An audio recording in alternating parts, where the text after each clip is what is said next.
प्रतापगढ़, जो कहा जाता है राजा भैया का गढ़ है। सब लोग हमारे नाम पर उग्र नहीं हुए, एक तरह से साइलेंट रहे। कुंडा में ताला लगा दिया जाएगा, अखिलेश यादव जी का भी बयान। तो इसके लिए क्या अंदर खाने पहले बात हुई थी कि बस गए और समीकरण सेट हो गया? सभी के कुछ न कुछ काम हमसे पड़ते हैं। लखनऊ में ही आपने लखनऊ पब्लिक स्कूल नाम का ब्रांड बना दिया। पिताजी की दी हुई एक साइकिल लेके आए थे। इस समय हमारी 15 ब्रांचेज हैं। आप संसद में बैठते हैं तो आपके अंदर वो शिक्षक जिंदा रहता है कि फिर राजनीति हावी होती है?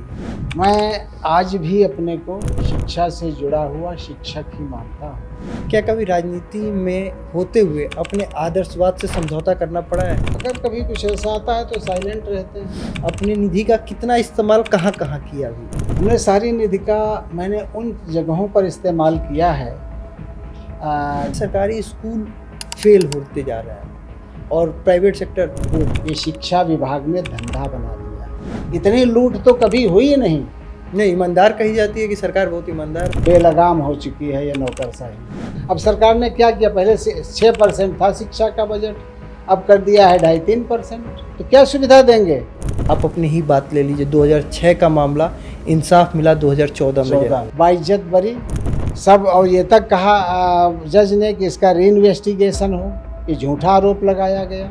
डर नहीं लगता कि किसी और की आवाज़ उठाएंगे तो पता चले खुद ही फंस जाएंगे? डर तो लगता ही। किताब सपने और रोजगार की राहें किताब लिखी जेल में। हर दल जाति की राजनीति करता है, सिर्फ समाजवादी पार्टी ही नहीं। मैंने तो अपने स्कूलों में भी जाति का कॉलम ही मैंने हटा दिया एडमिशन फॉर्म में। अनुप्रिया पटेल अपना अलग दावा करती हैं कि हम, और वो बीजेपी के साथ हैं। ये सही है, कुर्मी समाज बिखरा हुआ है। प्रतापगढ़ के लिए क्या प्लान? तो प्रतापगढ़ के लिए हम तो पूरी निष्ठा ईमानदारी के साथ, 1 रुपया राजनीति से कमाना हराम है। इसको मैं ओपनली कहता हूँ, हर जगह कहता हूँ। एक बार फिर आप सभी का स्वागत है बतकही चौक पे। आज बतौर मेहमान डॉक्टर SP सिंह पटेल साहब हैं। तो बहुत बहुत स्वागत है सर आपका। धन्यवाद सर। प्रतापगढ़ से आप सांसद हैं, Lucknow public school and colleges आप चलाते हैं, शिक्षा और राजनीति दोनों के आप कॉकटेल हैं। तो सबसे पहली बात, अभी जब हाल ही में जीत के आए हैं 2024 लोकसभा चुनाव, तो ऐसी जगह से चुन के आए हैं प्रतापगढ़, जो कहा जाता है राजा भैया का गढ़ है। वहाँ पे राजा भैया मैनिपुलेट करते हैं। और लास्ट टाइम जब MLC चुनाव हो तब राजा भैया ने अपना रुख साफ कर दिया था कि वो बीजेपी की तरफ है। ये चुनाव कितना कठिन था ऐसे में? वास्तव में ये चुनाव बहुत ही कठिन था। प्रतापगढ़ से जीतना, प्रतापगढ़ राजा भैया ही नहीं बल्कि ये कहलाता है राजाओं का जिला है। वहाँ हर 10 किलोमीटर पर कोई न कोई राजा का इलाका कहलाता है। तो प्रतापगढ़ में हमें लगता है दर्जनों राजा थे। और वहाँ पर थोड़ा एक वो चलता है, जैसा कि आजकल बहुत ज़्यादा हो गया है राजनीति के कारण या क्यों, कि वहाँ पर अगड़ा जो है समाज, उसमें हर जाति के लोग हैं। अगड़ा का मतलब जो समृद्ध है, समृद्ध हैं वो बहुत समृद्ध हैं, जो पीछे हैं वो बहुत पीछे हैं। ये हमने देखा प्रतापगढ़ में। तो हमने उनको सहारा दिया, उनको बताया कि भाई आप हमारे साथ आओ। और चूँकि चाहे कोई राजा हो, चाहे कोई वो, जैसे वहाँ के, जैसे आपने राजा भैया का नाम लिया, प्रमोद तिवारी जी का लिया, मोती सिंह जी का नाम लिया, मतलब वो भी हैं वहाँ के विधायक, मंत्री, सब कुछ रह चुके हैं सब लोग। तो सब लोग हमारे नाम पर उग्र नहीं हुए, एक तरह से साइलेंट रहे, क्योंकि वो जानते थे कि हमने शिक्षा के क्षेत्र में काम किया है और सब लोगों ने अंदर कह सकते हैं सपोर्ट भी किया। तो इसीलिए धन्यवाद देते हैं कि सबके सहयोग से हम जीते हैं। और इसके अलावा हमारे गरीब तबके ने, दलितों ने, पिछड़ों ने और बड़ी संख्या में अगड़ों ने, सब ने हमारा साथ दिया, क्योंकि हम एक एजुकेशनिस्ट हैं और हमारी पहचान ही वही है। अच्छा, मोती सिंह साहब, प्रमोद तिवारी साहब, राजा भैया साहब, ये लोग साइलेंट रहे क्योंकि आपने एजुकेशन सेक्टर में लखनऊ में बहुत सारे ब्रांचेज और बहुत अच्छे तरीके से आप होल्ड करते हैं। इसीलिए हरदोई की जगह आपको प्रतापगढ़ भेज दिया गया, रहने वाले आप हरदोई के, आपने जन्मभूमि हरदोई, कर्मभूमि लखनऊ और रणभूमि बना दी गई प्रतापगढ़। नहीं, ये हरदोई में 2 सीटें हैं, तो दोनों ही रिजर्व हैं, जनरल कैटेगरी में नहीं है, तो वहाँ से हम लड़ ही नहीं सकते थे, हम तो जनरल कैटेगरी में आते हैं। तो फिर लखनऊ भी तो ऑप्शन बचता नहीं है। तो लखनऊ था, तो ये देखा कि हम जब एमएलसी रहे दो दो टर्म, बार। हाँ 2 बार हम रहे, एक बार मेरी 2012 से 2008, फिर हाँ 15 और तक रहे। 8 से मतलब जो है 14 तक, हाँ, तो 2 टर्म रहे हैं 6-6 साल के। तो हमने देखा कि उसमें 7 जिले थे, उनमें प्रतापगढ़ बहुत पीछे था, गरीब गरीब अमीर अमीर, तो उसमें बहुत फ़र्क था। तो हमने सोचा कि गरीबों की दशा कुछ सुधरे, शिक्षा के प्रति उनका कुछ झुकाव हो, लगाव हो। यही सोच कर के मैंने, जब राष्ट्रीय अध्यक्ष जी माननीय अखिलेश यादव जी ने मुझसे कहा कि चुनाव लड़िए, तो मैंने प्रतापगढ़ इसीलिए स्वीकार किया कि प्रतापगढ़ बहुत शैक्षिक रूप से दलित पिछड़ा समाज बहुत पीछे था। तो हमने कहा उनका थोड़ा उन्नयन होगा और सब समान मतलब धारा में आ जाएंगे सभी के साथ, तो अच्छा रहेगा। इसीलिए मैंने प्रतापगढ़ से लड़ा और सबने मुझे सहयोग किया। राजा भैया के समीकरण पे आपने ताला लगा दिया, और ये बयान खूब चला था, ताला लगा दिया जाए, कुंडा में ताला लगा दिया जाएगा, अखिलेश यादव जी का भी बयान। तो इसके लिए क्या अंदर खाने पहले बात हुई थी कि बस गए और समीकरण सेट हो गया? देखिए, ये बात है शायद 2022 की, 2022 विधानसभा चुनाव, 21-22 विधानसभा चुनाव में। तो वो कहा था राष्ट्रीय अध्यक्ष जी ने, मतलब हो सकता है लोगों ने इतना भर दिया हो तो वो निकल गया हो, वैसे ऐसा ज़्यादा किसी व्यक्ति विशेष पर वो नहीं टिप्पणी करते हैं, लेकिन वो कहा तो वो कही बात, लेकिन हमारे लिए ये रहा ना कि हमारे लिए सभी के कुछ न कुछ काम हमसे पड़ते हैं। अच्छा, किसी ना किसी का एडमिशन और वो फीस माफ, और इसमें जो है चाहे कोई नेता हो, अभी आज भी मुख्यमंत्री सारे मंत्रियों के यहाँ से सिफारिशें आती हैं, तो ये मेरे लिए गौरव की बात है। तो सब लोग इसलिए कह रहे हैं शिक्षाविद आ रहा है यार, इसको बनवाओ। अच्छा, तो मतलब उन्होंने कि राजा भैया की भी 4-5 पैरवी चलती है, तो उन्होंने कहा कि छोड़ो यार, पैरवी बंद हो जाएगी। हाँ, मैंने कहा कि वो नहीं, पैरवी बंद हो जाएगी, लेकिन वो इज्जत देते हैं सब लोग। मैं भी सबकी इज्जत करता हूँ, कोई भी है यहाँ पर। हम लोग राजनीतिक रूप से कि किस दल के हैं, हमारे साथ नहीं हैं, वो कोई नहीं, कोई भी नहीं रखता है। कोई भी, आप किसी भी बड़े नेता को ले लो, वो कभी कोई एक दूसरे से भेदभाव इसलिए नहीं रखते हैं। चाहे देखिए अखिलेश यादव जी के माननीय मुख्यमंत्री योगी आदित्यनाथ जी से भी उनकी खूब बात होती है, सब बातें होती है, एक दूसरे को जन्मदिन की बधाई देते हैं। तो ये तो सब चलता ही है। राजनीतिक रूप से है कि भाई हम इस दल में हैं, उस दल में हैं, तो हमें जीतना है, तो थोड़ा बहुत तो जहाँ से आपके लिए सब सॉफ्ट कॉर्नर हो गया, Lucknow public school and colleges. 1983 में ये विचार आपके मन में आया, तो लखनऊ में ही आपने लखनऊ पब्लिक स्कूल नाम का ब्रांड बना दिया। तो ये कहाँ से आया, कैसे सोचा, फंडिंग पहले कहाँ से हुई? क्योंकि हरदोई से आके लखनऊ में पहला आपने वहीं पे स्कूल शुरू किया, तो ये कहाँ से आया, कैसे फंड जुटाया? 1983 में और उससे पहले शिक्षा का इतना प्रसार प्रचार नहीं था। कुछ ही स्कूल थे और उनकी कुछ ही ब्रांचेज थी। तो ऐसे में हमने पढ़ाई की, एमएससी किया, टीचर्स ट्रेनिंग ली, ये सोच करके कि हम शिक्षा के क्षेत्र में कुछ करेंगे। और उस समय कोई हमने बहुत कोई लागत नहीं लगाई। पिताजी की दी हुई एक साइकिल लेके आए थे। हम 4-5 लोगों ने मिलकर के एक संस्थान में, कुछ लोग तो पहले से पढ़ा रहे, हमने 5-6 महीने पढ़ाया। फिर एक ये सोचा कि अपना स्कूल खोला जाए, तो स्कूल खोला गया और लक थी अच्छी कि हमें एक किराए का भवन मिल गया। कहाँ पे? आनंद नगर, जो ओल्ड जेल थी जो जहाँ पर, उसी के पास ही में आनंद नगर मोहल्ला है। ओल्ड जेल यही चारबाग स्टेशन के पीछे। तो वहीं पर जो है एक किराए का भवन मिल गया, उसमें खोला। अगले साल हम लोगों ने एक पास में ही एक उतना ही बड़ा, करीब एक मकान था थोड़ा बड़ा, वो परचेज कर लिया। फिर उसमें जो है, चूँकि जो भी साल भर को जो है जो फीस बचा पाए, 1.25 लाख में एक पूरा घर एक मिल बड़ा सा जो है करीब 4000 स्क्वायर फीट का मकान खरीदा और उसी में हम लोगों ने शिफ्ट किया और फिर जो है मेहनत करते रहे, पढ़ाते भी थे, सारे काम करते थे और धीरे धीरे धीरे जो है आज 42 साल हो गए हैं। और कितने ब्रांचेज हो गए? अब इस समय हमारी 15 ब्रांचेज हैं। 16वीं ब्रांच बरेली में अच्छा। बन रही है और हमारे अभी मुंबई और पटना में भी हमने प्लॉट लिया है, वहाँ भी स्कूल खोलेंगे। इसके अलावा दिल्ली में है ही और आसपास के ज़िलों में हरदोई, सीतापुर, लखीमपुर, बाराबंकी हर जगह अपने स्कूल हैं। तो एक सोचा था कभी कि बॉटनी से जब आप एमएससी कर रहे थे, पीएचडी कर रहे थे, तो कभी सोचा था कि प्रोफेसर बनने का ख्याल था कि आपने कभी सोचा था कि इतना बड़ा एजुकेशन हब आप सेटअप कर लेंगे? ये तो इंटरेस्ट बताता है। हमने एक सिर्फ इतना सोचा था, जैसे जब हमने एमएससी किया, ट्रेनिंग करके फिर हमारे अपॉइंटमेंट भी हमारा हो रहा था एज ए लेक्चरर। कहाँ पे? यहीं पे मटियारी में इंटर कॉलेज है, वहाँ पे गवर्नमेंट कॉलेज है, उसमें हमारा अपॉइंटमेंट हो रहा था। हरदोई में था, वहाँ अपॉइंटमेंट हो रहा था।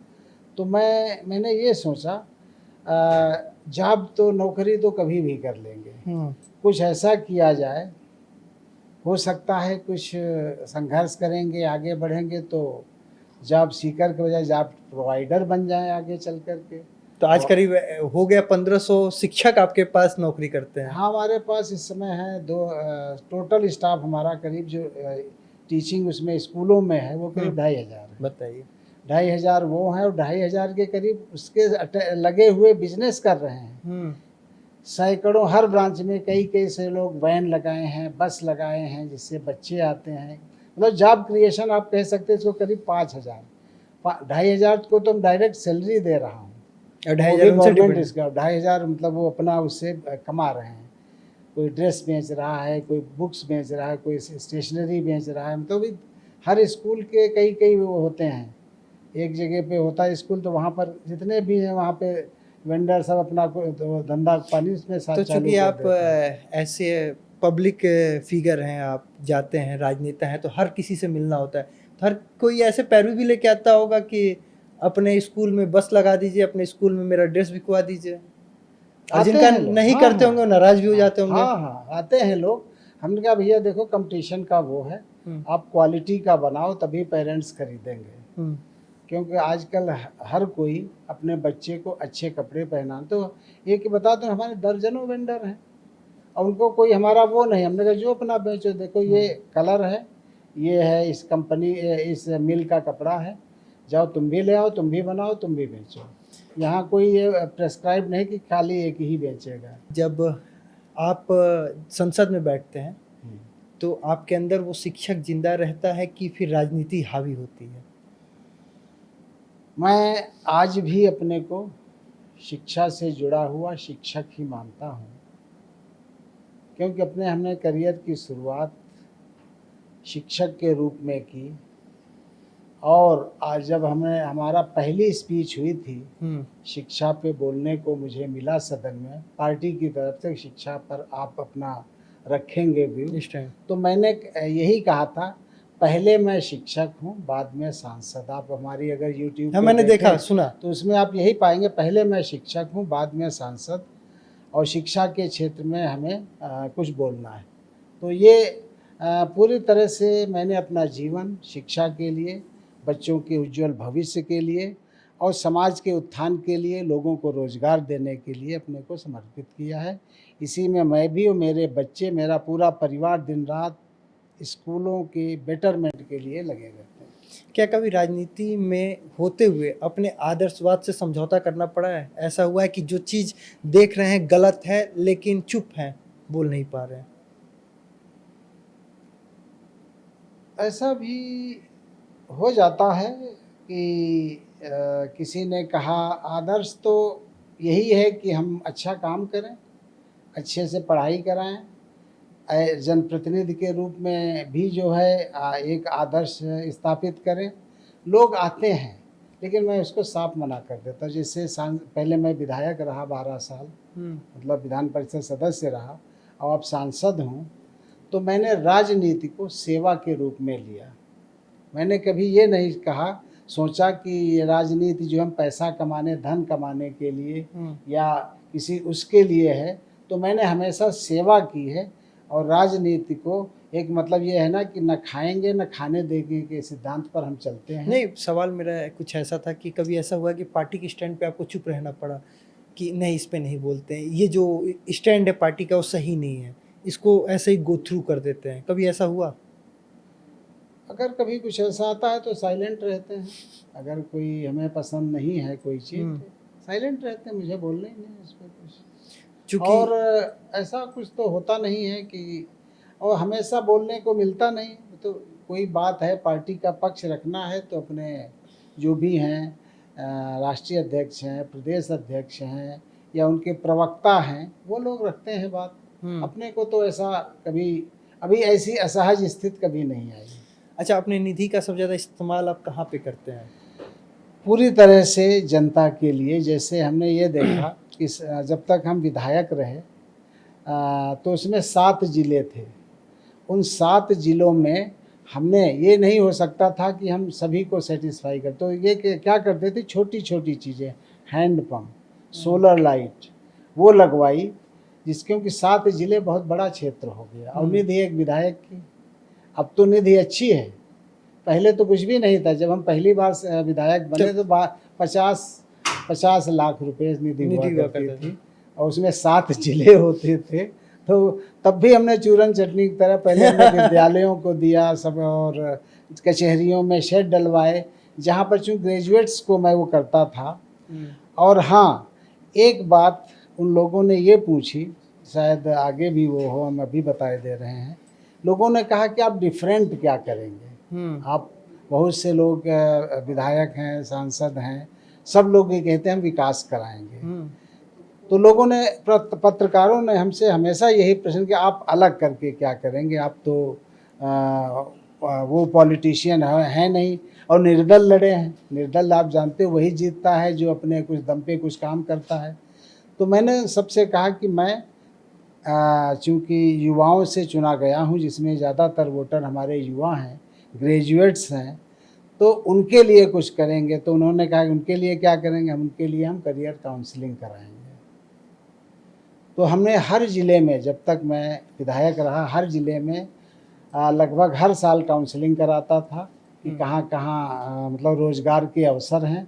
और इस पर हमने किताब भी लिखी थी, अच्छा। सपने और रोज़गार की राहें।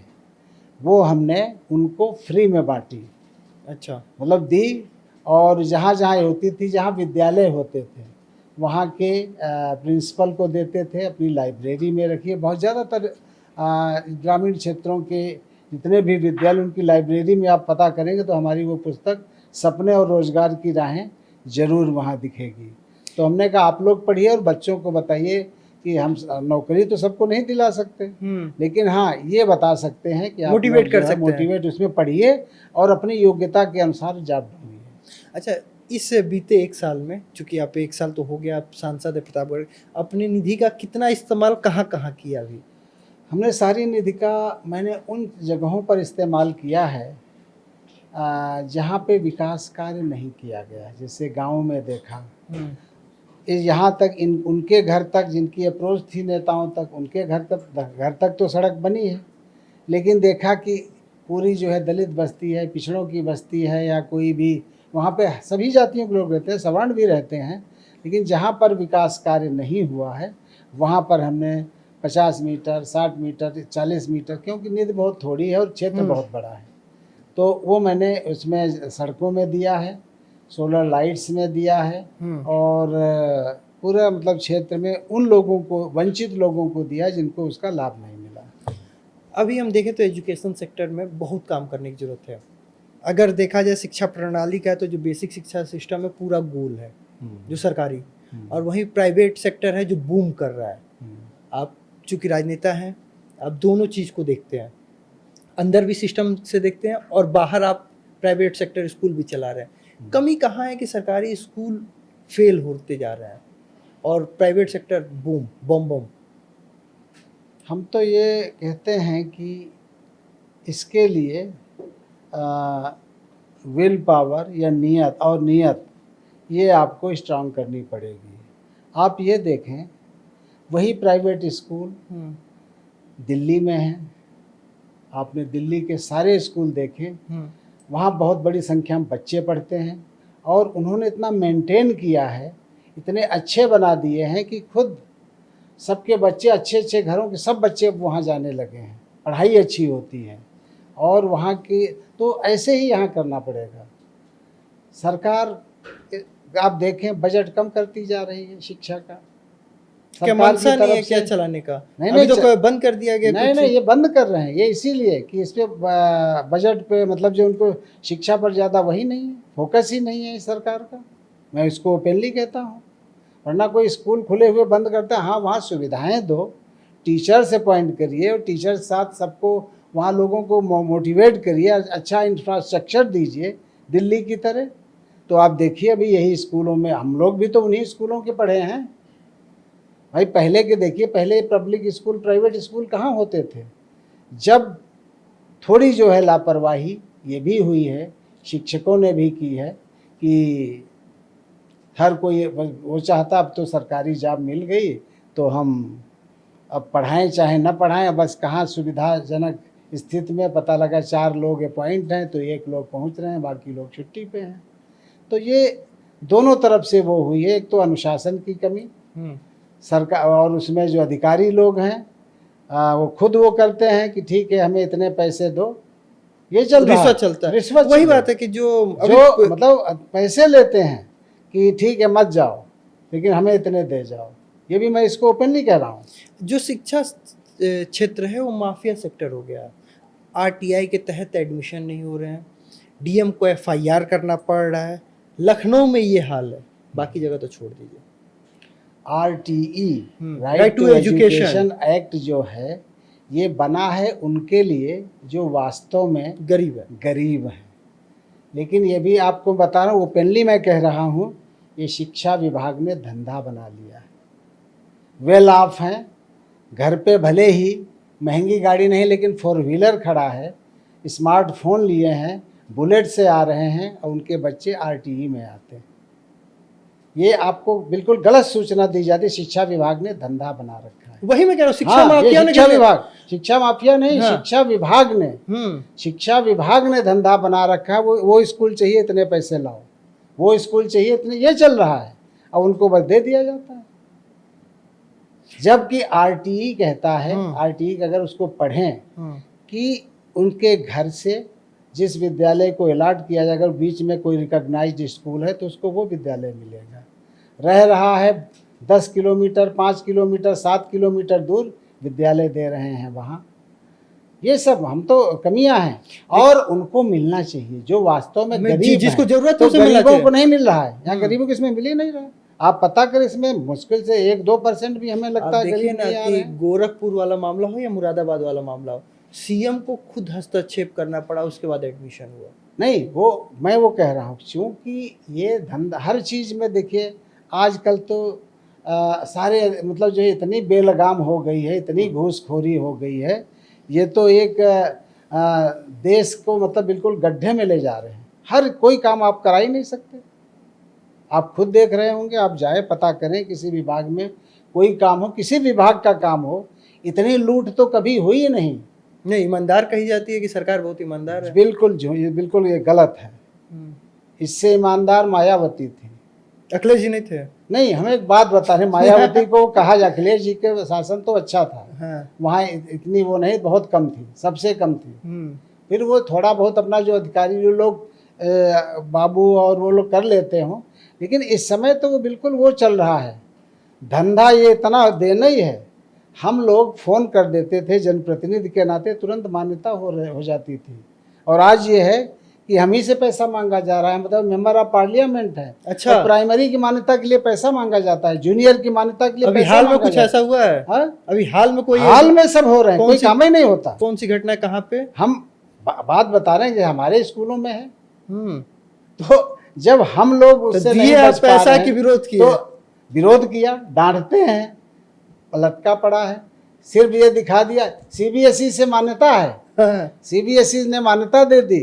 और जब कहते हैं सीबीएसई ने कर दिया, प्राइमरी की मान्यता लो, जूनियर की मान्यता लो, तो प्राइमरी जूनियर की अब क्या जरूरत है? यानी एक सांसद साहब पैसा नहीं दिए इसलिए मान्यता भी अटक हाँ, वो नहीं हो पाती।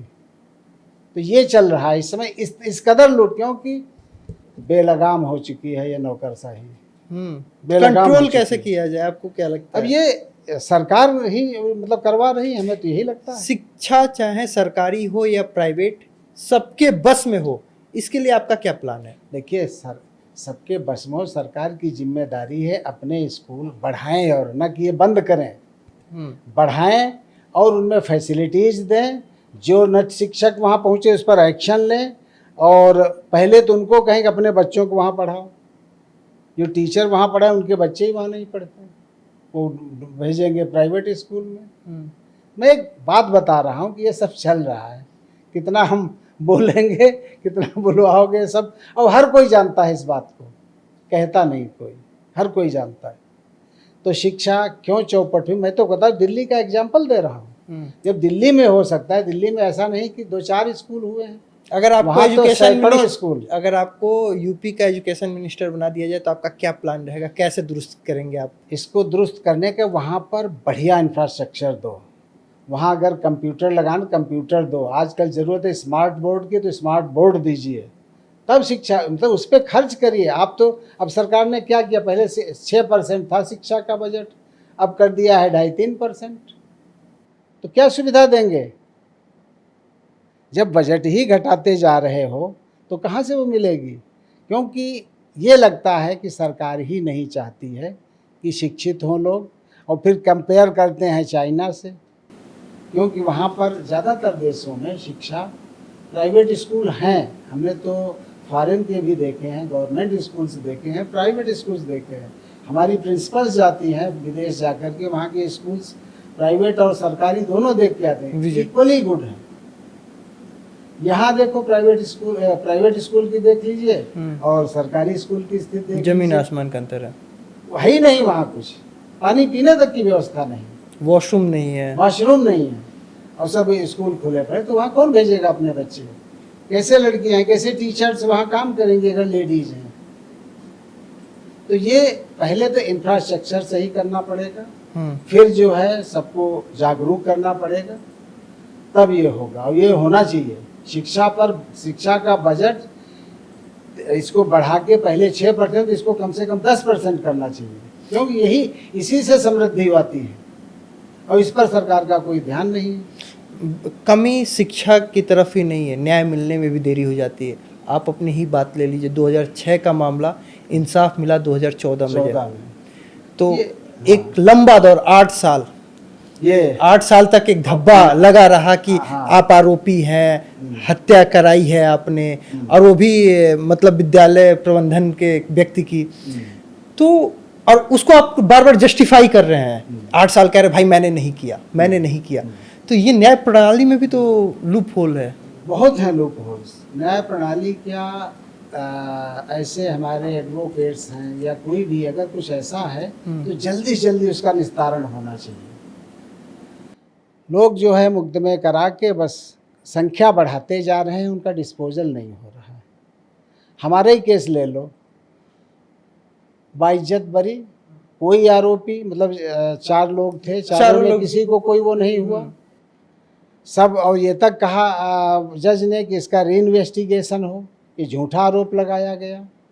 तो ऐसे उसमें न्याय प्रणाली को अब हम क्या कहें, उसको कहना कि मतलब जो है इसके लिए भी विल पावर होनी चाहिए।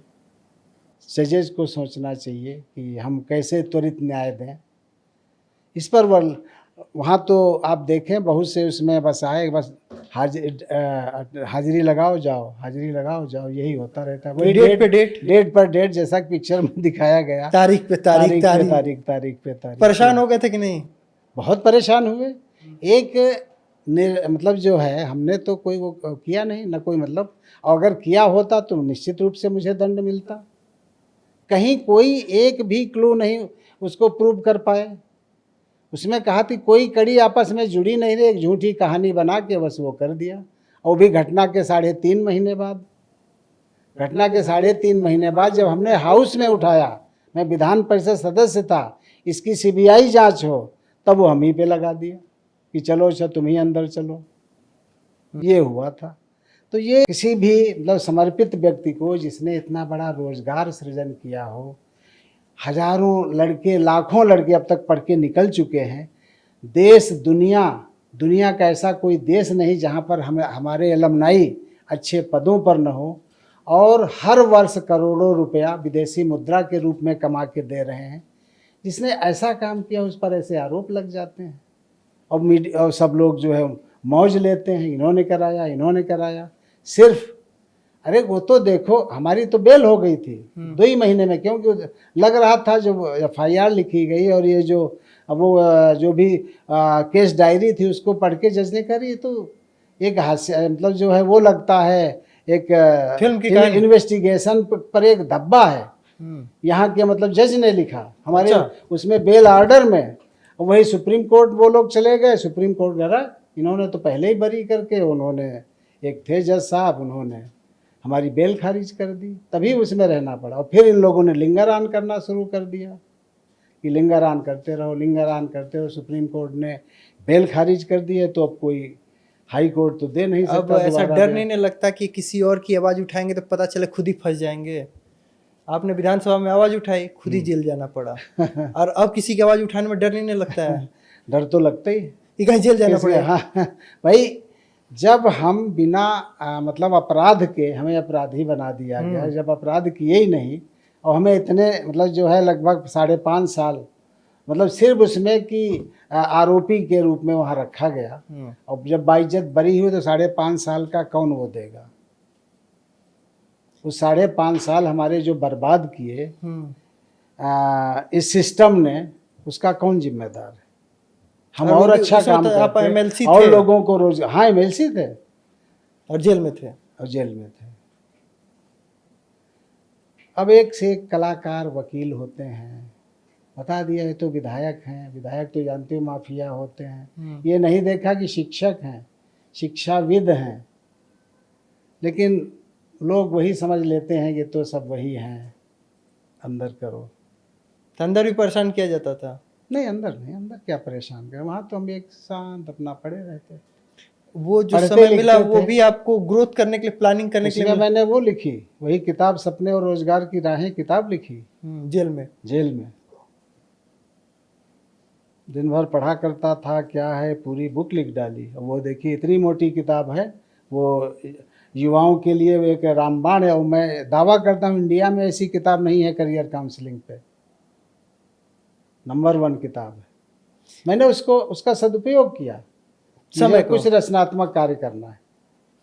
सपा PDA की बात करती है, आप 2027 में OBC की कितनी संभावना देखते हैं सपा में? OBC की देखिए जनसंख्या ज़्यादा है, 52-55% तो है, और जनगणना के हिसाब से देखें तो 65% तक है। तो अखिलेश यादव जी ने PDA का नारा दिया कि पिछड़ा और दलित इनकी संख्या मिलकर के वही करीब 85% पहुँच जाते हैं, अल्पसंख्यक इनको सबको मिला के। तो उन्होंने PDA का नारा दिया।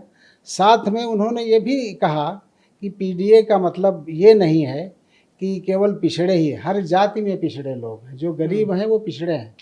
वो पिछड़ा उसी को कहते हैं जो आर्थिक रूप से कमज़ोर है। जाति से कोई वैसे पिछड़ा नहीं, जाति के तो हम भी हैं, हम काहे में पिछड़े हैं, न शिक्षा में न किसी भी उसमें, लेकिन जाति के वो तो पिछड़े समाज के हैं, क्योंकि ये व्यवस्था ही गलत बनी है। उत्तर प्रदेश से जाति है कि जाति नहीं? जाति होने ही नहीं चाहिए। उत्तर प्रदेश क्या पूरे इंडिया में है, आप कहीं खासकर यूपी में, अभी यूपी बिहार सारे, हम तो हर जगह जाति का ही वो है। और हर दल जाति की राजनीति करता है, सिर्फ समाजवादी पार्टी ही नहीं, भाजपा भी 100% जाति की राजनीति करती है। ऐसे ही सभी दल करते हैं, मजबूरी है तो वो सभी करते हैं, मजबूरी है या जो भी है। अगर ये हो कि जातियां बिल्कुल शुरू से ही, मैं तो कहता हूँ हिंदुस्तान का जो सबसे बड़ा दुर्भाग्य था और वो बड़ा ही दुष्ट व्यक्ति रहा होगा जिसने जातियां बनाई। वर्ण व्यवस्था शब्द कहते हैं, वर्ण व्यवस्था। हाँ, वर्ण व्यवस्था। और इसी कारण आप देखें मुगलों ने शासन किया, इसी कारण जो है अंग्रेजों ने शासन किया, क्योंकि जातियों में बटा देश है, एक दूसरे को नीचा दिखाने पर लगे रहते हैं। अब तो और बिखरता हुआ जा रहा है। बढ़ते ही जा रहा है, बिखरते ही जा तो रहा है। इसमें तो अब रोज अखिलेश जी पीसी करके और बांट नहीं रहे नहीं, हैं। अखिलेश जी ही नहीं, सब करते हैं। हम तो कहते ये जातिवाद जो है फैलाया है जिसने, वो देश हिंदुस्तान का या हिंदू समाज का सबसे बड़ा दुश्मन था मेरे अनुसार। क्यों वर्ण व्यवस्था बनाई? सब एक हैं, कोई वो नहीं होता है। ब्लड ग्रुप 4 हैं और सब में, हर जाति में वही 4 ब्लड ग्रुप हैं, पूरी दुनिया में वही 4 ब्लड ग्रुप हैं। तो ये जो है इसका मैंने तो अपने स्कूलों में भी जाति का कॉलम ही मैंने हटा दिया एडमिशन फॉर्म में। अच्छा, वो मैं नहीं रखता हूँ। मैं तो जाति का घोर विरोधी हूँ, जाति प्रथा का। यादव को देखिए। मैंने अपनी बड़ी लड़की की शादी इंटरकास्ट मैरिज की। अच्छा, लव मैरिज है कि अरेंज मैरिज? मैंने इंटरकास्ट मैरिज मैंने की। अच्छा, नहीं मतलब दोनों का वो तो मैं वन खुशी खुशी की। अच्छा, मतलब अलग जाके। हाँ, यादव को देखिए ना, तो वो एकजुट रहते हैं, लेकिन अगर जहाँ कुर्मियों की बात आती है तो आप सपा से जीत गए, अनुप्रिया पटेल अपना अलग दावा करती हैं कि हम, और वो बीजेपी के साथ हैं, वो बिखरे हुए हैं और एक साथ नहीं। क्या है उनकी रणनीति की? ये सही है, कुर्मी समाज बिखरा हुआ है, अब थोड़ा यूनाइट हुआ है। आपने इस लोकसभा के चुनाव में यूपी में देखा होगा, थोड़ा यूनाइट हुआ है अभी। लेकिन वो ये कह सकते हैं कि 50% पूरी उसका 50% यूनाइट हुआ है, और 50% बल्कि 45% 40% अभी भी बिखरा हुआ है। उनको हम एक साथ लाने का प्रयास करेंगे। अच्छा, आपको क्या लगता है कि आप खुद हैं ऐसे में? अनुप्रिया पटेल तो पूरा दल बना के निकली हुई हैं, अपना दल। पल्लवी पटेल भी हैं जो एक आपकी पार्टी से सीट पे लड़ी थी, विधायक हैं। तो क्या लगता है कौन बाजी मार ले जाएगा? अनुप्रिया पटेल वैसे 11 विधायक लेके चल रही हैं। देखिए, ये 11 विधायक भाजपा के कारण हैं। सच्चाई है, उनका कुछ नहीं है। ये है कि इनके पिता ने अपना दल बनाया था, तो उनके कारण जो है ये लोग अपना जो है राजनीतिक वो कर रहे हैं। लेकिन इनका कोई जिसका अपना दल, जिसको कहते हैं कुर्मी समाज की ये पार्टी है, तो कुर्मी समाज में इनका कोई ऐसा बहुत कहीं कहीं एक आध जगहों पर है, और भाजपा के नाते जीत जाते हैं। भाजपा से हट जाएं, अकेले लड़े, एक भी सीट नहीं आए। अच्छा, इसका कारण ये भी है क्या कि कुर्मियों को कहा जाए तो ओबीसी के पिछड़ा वर्ग के ब्राह्मण हैं? जैसे ब्राह्मण एकजुट नहीं है, थोड़ा सपा में भी आ जाते हैं, थोड़ा बसपा में चले जाते हैं, बसपा में जाके सरकार बना दिए, सपा के साथ आके सरकार बना दिए, बीजेपी में आके सरकार बना दिए। उसी तरह कुर्मी भी हैं, वो ओबीसी के ब्राह्मण हैं, वो आखिरी समय तक अपना पत्ता नहीं खोलेंगे। नहीं नहीं, ऐसा नहीं है। वो अभी तक ये जो है जाति, आप कह सकते हैं 90% बीजेपी के साथ थी। अच्छा, पिछले चुनाव तक, पिछले मतलब ये इसको छोड़ दें, ये 2024 का लोकसभा चुनाव, उसके पहले ये पूरी तरह से 90% बीजेपी के साथ थी, 10% इधर उधर थी। लेकिन आपने कहा कि ये पिछड़ों के ब्राह्मण हैं। ब्राह्मण एकजुट रहता है, जिसके साथ जाएगा उनसे सीखने वाला है। अच्छा, जिसके साथ मायावती के साथ गए तो सारे चले गए, कांग्रेस के साथ रहे तो सारे रहे, अब इसमें भाजपा के साथ हैं तो सारे हैं। तो इनसे सीखने वाला है, और ब्राह्मण असली वही है। लेकिन हाँ, कुर्मी समाज एक जगह रहा अभी तक, सिर्फ बीजेपी में, और बहुत समय से। कुछ ये था कि यादव कुर्मी इनमें सब में आपस में रिफ्ट रहती थी, तो वो अब ख़त्म हो रही है, लगभग ख़त्म हो चुकी है। अब सब एकजुट हो रहे हैं। तो पिछड़ा समाज, देखिए पिछड़े समाज में कुर्मी पढ़ा लिखा है, हर ज़िले में चाहे किसी भी उसमें ले लो, पढ़ाई लिखाई में आगे होंगे। ब्यूरोक्रेसी, सब लोगों ने कहा यादव भर दिए, यादव भर दिए। जब अखिलेश यादव जी ने गिनती कराई कि कहाँ यादव भर, देखा उसमें हर उसमें जो है कुर्मी ज़्यादा निकले। ब्यूरोक्रेसी में, IAS PCS सब में, IRS सब में, मेडिकल इंजीनियरिंग सब में सबसे ज़्यादा। वही तो मैं कह रहा हूँ कि ये तो वो बैकवर्ड के ब्राह्मण हैं। तो ये पढ़े लिखे लोग हैं ना, पढ़े लिखे लोग हैं, और यही तो आरोप लगता है ब्राह्मणों पे। और मेहनत कश कौम है। यही तो कुर्मी समाज एक मेहनत कश कौम है। कोई आगे बढ़ता है अपनी मेहनत से बढ़ता है, आप ये देखेंगे बहुत, कि मुझे याद है टाइम्स ऑफ इंडिया दिल्ली के एडिटोरियल छपा था, तो उसको मैंने पढ़ा था, गर्व महसूस हुआ, Kurmi Patels of India, India की बात। तो उसके बारे में उस अखबार ने छापा था, एडिटोरियल ने, कि कुर्मी समाज पढ़ा लिखा, देशभक्त और ईमानदार कौम है। ये शब्द ये सुन के गर्व महसूस हुआ, पढ़ के गर्व महसूस हुआ था। वहाँ के एडिटोरियल ने छापा था, बहुत पहले की बातें हो गए होंगे, 15-20 साल तब की ये बात है। तो अब आखिरी सवाल पे आते हैं कि आगे आने वाले 4 साल के लिए प्रतापगढ़ के लिए क्या प्लान है और अपने राजनीतिक भविष्य के लिए क्या प्लान है?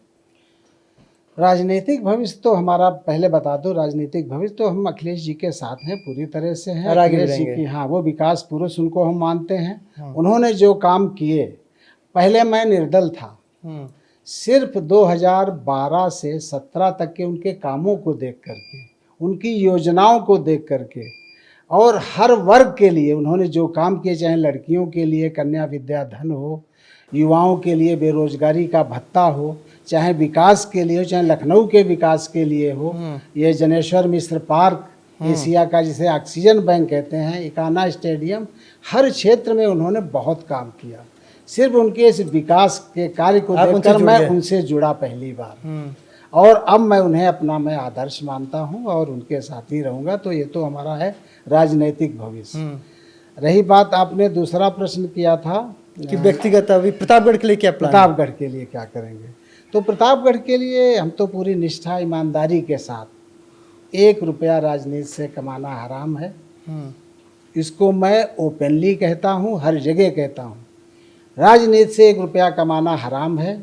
उनके लिए जो भी है निधि है, जो भी योजनाएं हैं, उनका लाभ जनता को मिले, और उन जगहों पर हम विकास कराएंगे जहाँ पर विकास नहीं पहुँचा है। यानी राजा जी लोग जहाँ तक विकास नहीं लेके जा पाए। राजा जी अपने एक क्षेत्र में हैं, प्रमोद तिवारी जी एक क्षेत्र में है, मोती सिंह 7 विधानसभाएं हैं, तो वो तो अपने अपने क्षेत्र में कर ही रहे हैं, विकास किए हैं।